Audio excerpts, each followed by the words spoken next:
Hi, I'm Peter Russo with Todd Hill again of Hill Electric, and we're going to talk about custom lighting, things you could do inside your house.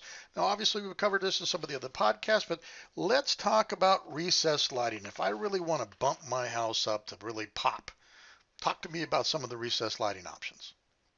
Well, recessed lighting can accent art, plants, game tables. We've done a lot of that. Uh, Usually, task areas such as kitchens and bathrooms and that sort of thing. Recessed lighting is the way to go. The old fluorescent tube lighting and that sort of thing never gave us enough light. Um, and I think most of us just kind of dealt with it. But Hmm. now with the new age of LEDs, we're removing a whole lot of them light wells in our bathrooms and our kitchens and putting in the recessed LED lighting and can really make a house look dynamic, like a showroom. I bet you wet bars would look really great too with some LED lighting. Well, that's where a lot of my customers spend a lot of their time, and so they do like to accent some of that stuff. Yes, if you're going Uh, to sit there, that's a good thing to look at. Now, yeah. pendant lights. Talk about to me pendant lights. Well, pendant lights can actually separate a room from another.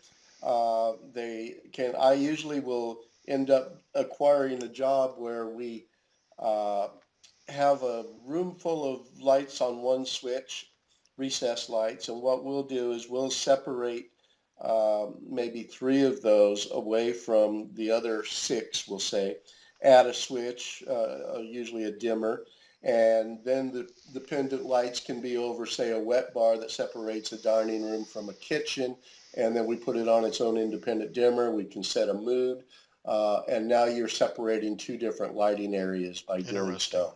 Uh, Interesting.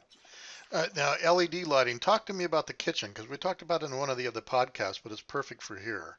A kitchen with LED lighting, that blue one. oh, you're talking about the toe kick lighting and Yeah, the and the one on under top of the cabinet cabinets, and, right? and over cabinet lighting. Yeah. Well, that's really cool stuff. It's LED lighting, generally tape lighting. It comes, uh, you can get it with a color wheel, uh, a multitude of colors, blue, green, yellow, red, um, almost like disco style. But yeah, you can actually light up LED lamps in different colors, and it's amazing what it will do off of a granite countertop and that sort Oh, of I thing, bet. or for a cabinet above, how it'll light and throw shadows.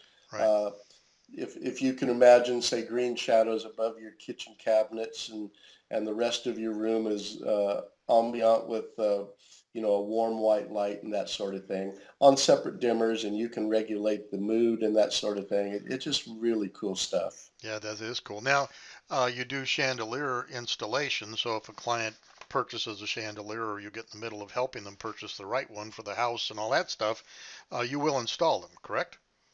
We do. We install some dynamic chandeliers. First and foremost, it needs to be supported to support the weight, reinforced in the ceiling. Hmm. That's always the first thing we worry about. We won't walk away from it if it's not going to stay there.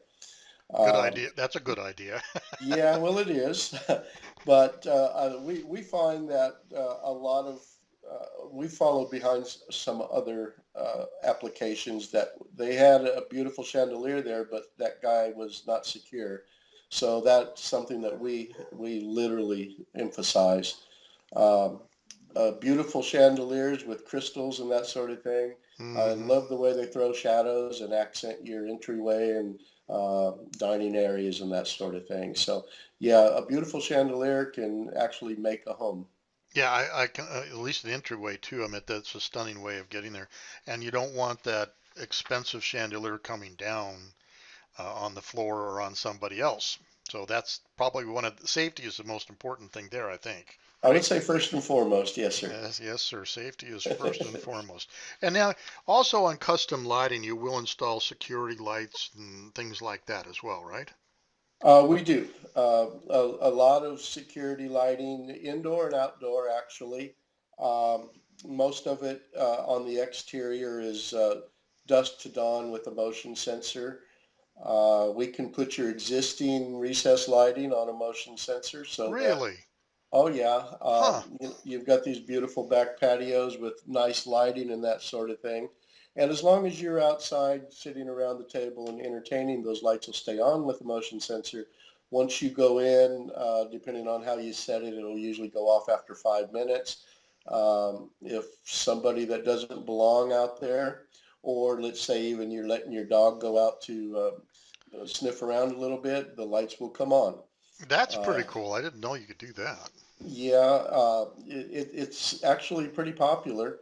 And as I say, if the bad guy's coming, it's going to come on and they'll go elsewhere. And Absolutely. if your dog wants to go chase him, he's got to like to see him go. Right. And if your dog needs to go out to go to the potty, he's not going to run into one of those cacti. Well, we all care about our dogs, and you'd be surprised how often I get asked that question. All right. Well, thanks, Todd, for talking to us about custom lighting today. Thank you, Peter.